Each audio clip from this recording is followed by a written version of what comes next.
자, 여러분들에게 올해를 관통하는 가장 큰 트렌드는 여러분 무엇이었나요? 우리 앞에서 잠깐 이야기를 나눴었는데요. 각자가 지금 모든 영역에서 지금 일파만파로 모두 영향을 받고 있는 꿰뚫는 트렌드 중에 하나가 코로나19라는 생각이 들었습니다.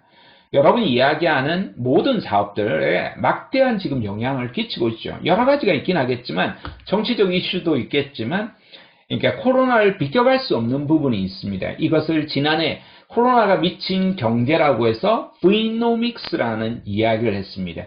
2년간 지금 지속되고 있는데요. 뜻을 모르고 있고 그렇게 해서 before 그죠?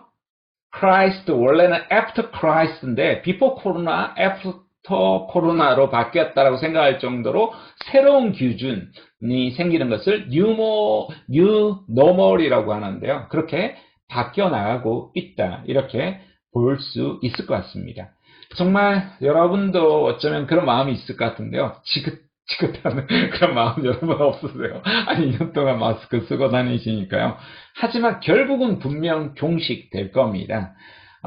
다만 시간의 문제겠죠. 그래서 지금 전 세계적으로 지금 with 코로나를 실험적으로 하고 있습니다. 6개월 정도로 지금도 계속해서 우리나라에서도 감염자들이 늘어나고 있음에도 불구하고 격상하지 않는 이유가 전 세계적으로 어느 정도로 갈 수 있는가를 지금 보고 있는 거예요.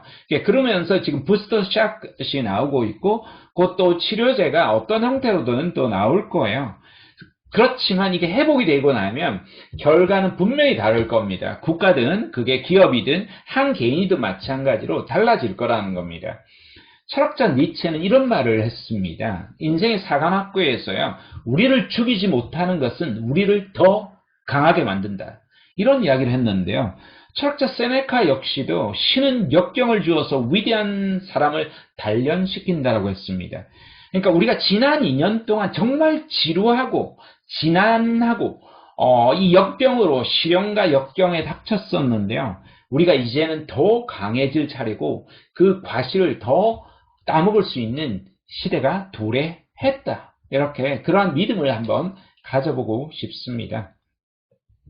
여러분 아시겠지만 13세기에서 14세기에 유럽을 휩습니다. 유럽 인구의 당시 3분의 1을 휩쓸어 갑니다. 약 2천만 명에서 많게는 2,600만 명 정도가 3년에서 5년 사이에 목숨을 잃습니다. 지금으로 치면 1억 명 이상의 이제 인구가 사망했다라고 볼 정도로 중세에는 암흑 시대였습니다. 그래서 이 흑사병이라는 게 까만 점이 생기는 거거든요. 지벼룩에서 생기는 겁니다. 그러니까 이 여러 가지 이제 이유가 있는데요. 지벼룩이 생겼던 이유는 뭐 중국에서 왔다 또는 또 여러 가지 이제 풍토병이다 이런 여러 가지 이제 있긴 하지만 명확하게 이제 내리는 건 없습니다. 위생이나 여러 가지 부분이 있긴 한데요. 정말 암흑 같은 시기. 그래서 풍토병이 걸리고 나면 어떻게 하느냐면요. 3일 이내, 1차 유행 때는 3일 이내에 죽습니다. 구토나 발열을 하면서 3일 이내에 즉사를 하고요. 그 다음 2차 유행 때는 5일 이내에 다 죽습니다. 어떻게 했느냐면요. 이번에 중국에서도 우한에 처음에 막 이렇게 사람들 못 나오도록 못을 박아버리잖아요. 대문 전체를 박아버리듯이 흑사병 때 그렇게 다 박아버렸습니다. 다 박아버리고 격리를 그렇게 강제로 이제 격리를 했었고요.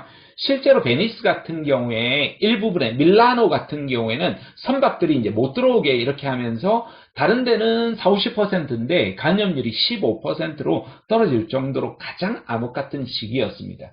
결국 이 흑사병이 끝나고 나서 여러분 아시겠지만 굉장히 화려한 이 이탈리아 지금 어디죠? 피렌체인데요. 피렌체 당시의 공화국이었습니다. 여기에서 가장 화려한 르네상스 시대가 열립니다. 그러니까 신대륙의 발견, 지동술의 등장, 봉건제, 신분제의 몰락이 이때 일어납니다.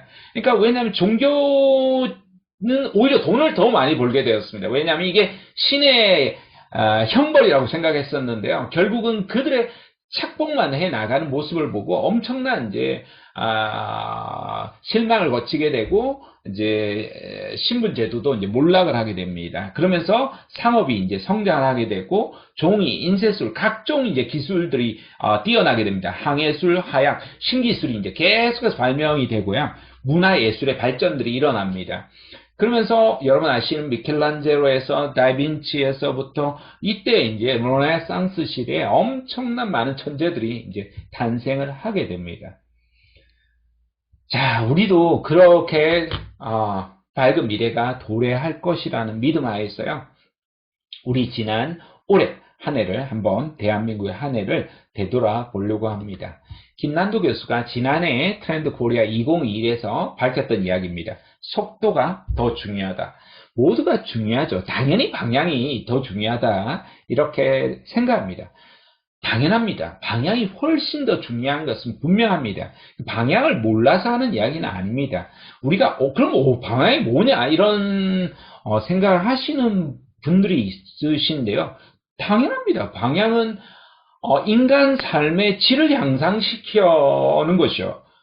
그렇죠? 더 즐겁게, 더 의미있게 살아가도록 그것이 교육이든 그것이 상품이든 그것이 기업이든 그것이 조직이든 그것이 국가든 모두가 마찬가지예요. 그 방향은 정해져 있다라는 거예요. 그런데 지금 이 코로나가 모든 것들을 바꾼 것 중에 하나가 속도예요. 기존에 해왔던 것들이 더 빠르게 이제 모든 것들을 이제 속도를 바꾸게 된 거예요. 이 속도를 따라가지 못하는 사람들은 뒤처질 수밖에 없는 환경에 있기 때문에 속도가 더 중요하다 이런 언급을 하게 되었던 겁니다. 그래서 많이들 지난 한 해 굉장히 지금까지 많이 들었던 이야기가 K자형 회복 이런 이야기 많이 들었을 겁니다. 경기가 회복되더라도요. 과실을 따먹는다라고 했잖아요. 어떤 사람은 과실을 굉장히 많은 걸 따먹을 수가 있을 겁니다. 근데 어떤 사람은 코로나가 종식이 된다 하더라도 더 나아지지 않을 수 있는 상황이 온다라는 겁니다. 그러니까 어떤 사람들이냐 미리 대비하지 못했던 상당수의 사람들이고요. 물론 그들에 대한 국가적인 제도적인 사회적인 지지와 보완책들은 분명히 필요합니다. 그렇지만 우리 한 개인들은 분명히 미래에 대한 부분을 냉정하게 들여다봐야 될 필요가 있다는 겁니다.